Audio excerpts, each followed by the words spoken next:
Dalam nama Bapa dan Putra dan Roh Kudus. Amin. Bapak Ibu Guru, para orang tua, serta anak-anak yang ada di rumah, apa kabar? Semoga tetap sehat selalu dan bersuka cita pada hari Minggu Prapaskah yang keempat ini, 14 Maret 2021. Saya harap kita semua sudah merayakan Ekaristi, baik yang kemarin sore maupun juga pada hari Minggu ini. Pada Minggu Prapaskah yang keempat ini, kita akan mendengarkan bacaan-bacaan. Yang bacaan pertama dari 2 Tawarikh bab 36 ayat 14 sampai dengan 16, dilanjutkan 19 sampai 23. Pada bacaan yang kedua, kita akan mendengarkan bacaan dari Efesus bab 2 ayat 4 sampai dengan 10.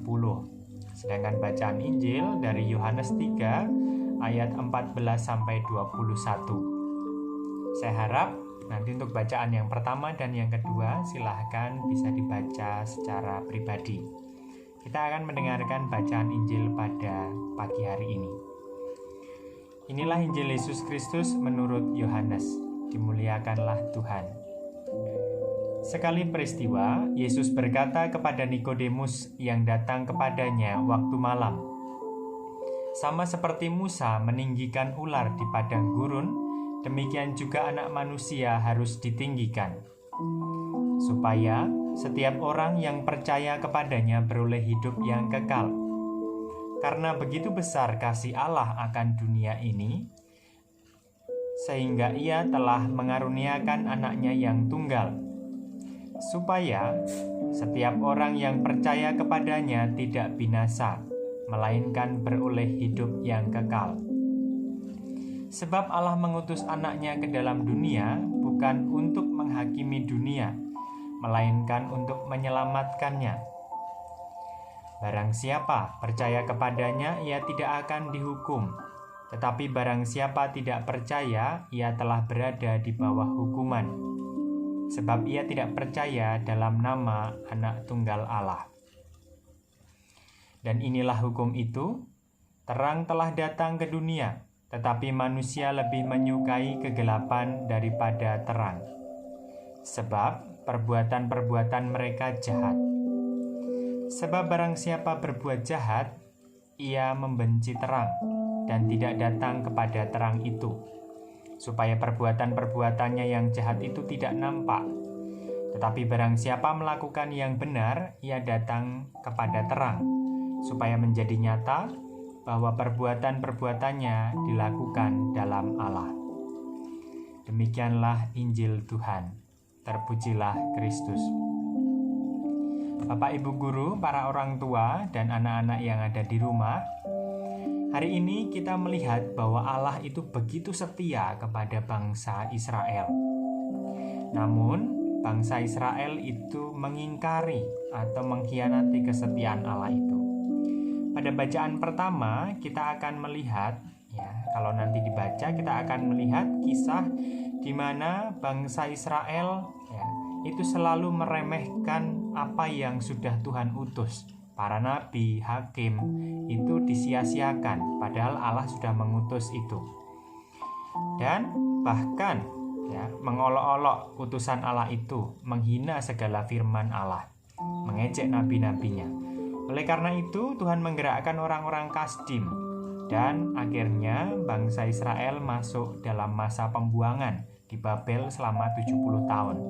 Dan baru kemudian, seturut firman yang diucapkan oleh nubuat yang diucapkan oleh Yeremia, itu bahwa setelah 70 tahun bangsa Israel dalam pembuangan melalui Raja Kores, akhirnya mereka pun bisa kembali pulang. Bacaan kedua mengingatkan kita juga bahwa Tuhan itu sungguh mengasihi kita. Sejak awal Tuhan itu sungguh setia. Dan yang perlu diingat bahwa kita diselamatkan berkat kasih karunia Allah dalam diri Yesus. Jadi kasih karunia atau keselamatan itu adalah gratis, cuma-cuma dari Allah, bukan semata-mata karena usaha kita. Memang karena kehendak bebas kita, maka Allah itu juga mengaruniakan keselamatan itu. Kita tidak bisa pasrah, Kita seenaknya saja naik motor, tapi kita nggak memperhatikan keselamatan kita, maka kita bisa celaka. Jadi keselamatan akan ada ketika kita menggunakan kehendak bebas kita atau usaha kita untuk menyelamatkan diri kita juga. Dan itu semua diberikan oleh Allah dalam diri putranya Tuhan kita Yesus Kristus. Nah, pada bacaan Injil ya, Yesus mengatakan bahwa begitu besar ya kasih Allah akan dunia ini sehingga ia telah mengaruniakan putranya yang tunggal. Putranya yang tunggal itu dimengerti sebagai kasih yang total ya. Anak yang diberikan Allah kepada kita itu adalah kasihnya. Kasihnya yaitu Yesus Kristus sendiri. Dan di sana dikatakan ya, terang telah datang ke dalam dunia, tetapi manusia lebih menyukai kegelapan. Siapa yang kalau pagi ketika dibangunkan itu akan merasa masih malas, pengen narik selimut ya, rasanya pengen masih gelap terus gitu ya.